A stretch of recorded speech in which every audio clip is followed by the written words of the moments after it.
mushrooms are here. William Dunkerley is the mushroom man. He grows, forages, and delivers pounds upon pounds of fungi to local restaurants each and every week.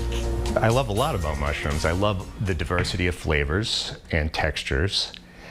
I love how beautiful they are in the wild when you know, sometimes you come around a corner and it's like you hear the angels sing. William grew up in Errol and at an early age knew he enjoyed being outside.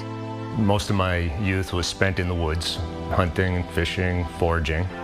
My parents, grandparents taught me, you know, wild berries and nuts and roots. Humans didn't go to the grocery store up until a couple hundred years ago. We all ate out of the woods and foraged, and you know, our great-great-grandparents knew what was edible when they looked outside, and most of us now don't.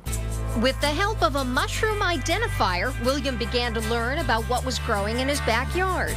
It began as a hobby, soon moved into an obsession, and then a business. Every time I'd learn one more thing, I wanted to learn 10 more. I had been playing around with growing mushrooms as a hobby, and when people inquired about a regular delivery, I started thinking maybe it was something I could do, and it just grew. Some have their man caves. William has a mushroom cave. It allows him to grow year-round and to cultivate just what his chefs want. When I tell them I grow them in my house, I'm sure they picture a dark, dingy basement. These mushrooms require light, and they require specific temperatures and humidity levels and oxygen levels. This is blue oyster, Pleurotus columbinus, I believe is the Latin name. It's a lot darker blue when they first start, and they turn almost gray, but you can still see shades of blue in there. I do most of the harvesting myself, so I'm putting every mushroom into the box, and I'm careful when I put them in the box so they don't get damaged, and I try to do my best to bring the freshest, prettiest mushrooms into a restaurant, and I think that's what it is. They, you know, because I'm close and local, they're getting fresh mushrooms just harvested that look better than anything else they can get. You have to be a people person. I started this business by growing mushrooms, but then I also had to be a salesperson. I had to be an artist, and I had to be a scientist. And I'm a delivery guy.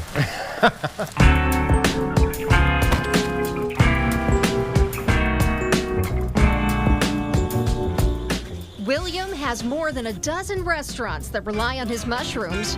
One of his regulars, the Bedford Village Inn, where executive chef Peter Agustinelli looks forward to his deliveries. These are gorgeous. These will be really nice. The first shipment he brought was absolutely beautiful. I fell in love with them. We actually have more mushrooms on our menu now than we ever have in the past, just because the quality is just so great. Quality, the variety, the flavor, it's just, they're really amazing.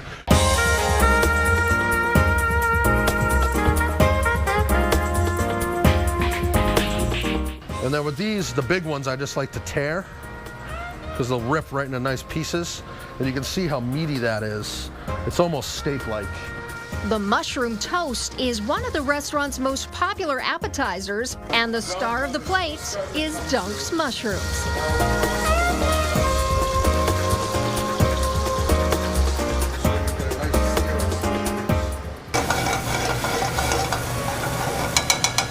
My job, I feel, is not only, you know, cooking, but educating, you know, and introducing great local ingredients to people. You see that beautiful, rich kind of sauce that's come out of here. And we didn't cook the mushrooms down too much, so they still have nice texture to them. William says seeing his mushrooms on a menu, and even better, tasting them after a chef has prepared them, is one of the best parts of the job. A lot of the chefs have sent me pictures of a dish they've made, or I'll go into the restaurant to eat and have a dish with my mushrooms in it. It's pretty interesting, especially some of the restaurants now that are really making pretty plates, you know. Some beautiful food out there. Dunk's operates year-round, and once the weather warms up and the fungi start to colonize, William heads back out into the woods. When you eat wild foraged vegetables. There's so much more micronutrients and other minerals and stuff that you're going to get that you just don't get out of cultivated vegetables. He encourages others to go and explore the feast that's right in our backyards, but does urge new foragers to be cautious. With mushrooms, there are deadly mushrooms out there locally, and there are mushrooms out there that'll make you wish you were dead if you eat the wrong one. But there's plenty of edible mushrooms out there, and with, like I said, with the internet nowadays, people can identify them without much trouble. Call it art, science, or food production, no matter the category, Dunk's has the right ingredients. Whenever I walk into a kitchen and everybody in there sees the fresh mushrooms and they get all excited, that's one of my favorite things about the business.